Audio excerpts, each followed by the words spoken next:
Today, we're going to see a classic example of the old soup can defense. Today's video is brought to us in part by the generosity of LuckyGunner.com.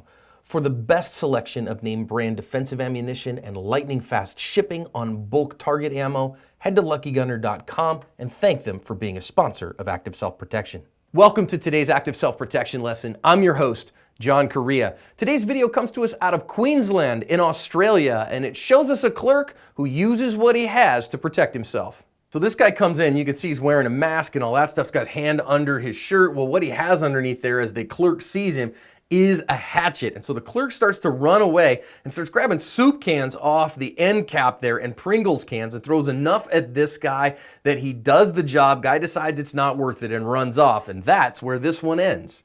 I mean, great work by this clerk. It ended up working, but I got a poll question for you out of this one. Do you think it was smart? Guy had a hatchet. And of course, if he had had some significant emotional fitness, he might have kept coming and done some serious damage. So do you think this was a smart self-defense, or would he have been better off complying? Hit the poll, let me know what you think. I could see this one both ways. If the clerk has a significant empty-handed skill set, might have been a fine idea for him to just try to keep some distance. If he didn't have that, may have been a better idea. So it kind of depends for me. Out of today's video, first thing I want to talk about, having a robust skill set to give yourself options. Secondly, I want to talk about maintaining distance against a short-range tool like a hatchet. And third, I do want to talk just a little bit here about why I say that good people should be allowed and encouraged even to have appropriate man-made tools for self-defense. So if we're looking for pre-attack indicators, there's not a whole lot of better ones, and this guy comes in with his hand under his jacket and a mask on and his hood up.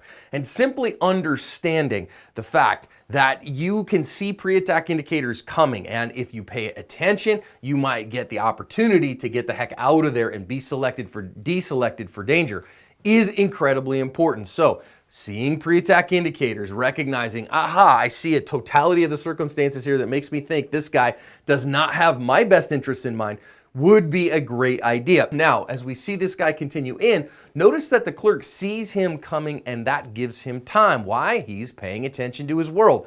Now, clearly, this clerk has things to do, right? He is involved in his daily tasks. But he sees the threat from a ways away because he's paying attention to his environment. Now that could certainly be simply because as a retail clerk, he's trained to see people when they come in and say, hi, can I help you? Or what's going on?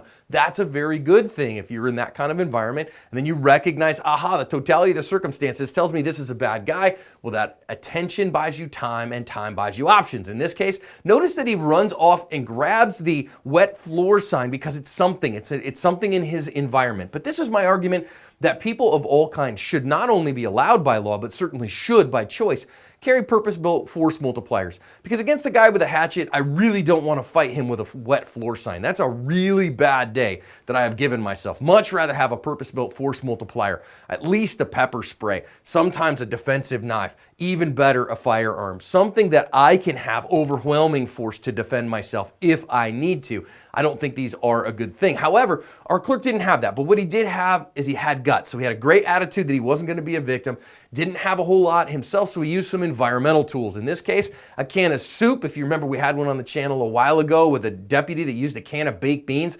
And the Pringles can, he used that environmental weapon and kept his distance. Notice what's going on here is that he's able to keep distance because he's throwing the can. Now notice here that the bad guy kind of, made like he was coming in and to see if he could overwhelm the attitude of the clerk, but it wasn't happening. The clerk was having it with him. So maintaining distance against a short-range tool like a hatchet, incredibly important. Of course, he can't hurt you with it if he's not able to get to you. So maintaining distance via getting on the other side of an aisle by using soup cans, keep yourself away from the guy. Therefore, he can't hurt you with it. Incredibly important. And using the environmental tools, hey, as best you can, right? It worked. In this instance, what we saw is that the clerk had a fantastic attitude. He had a plan in that he knew he was, in an environment where he could be a victim, but he wasn't going to be a victim. So he paid attention to his world. And he had the skill set to use some environmental weapons and not a bad fastball to cover his asp.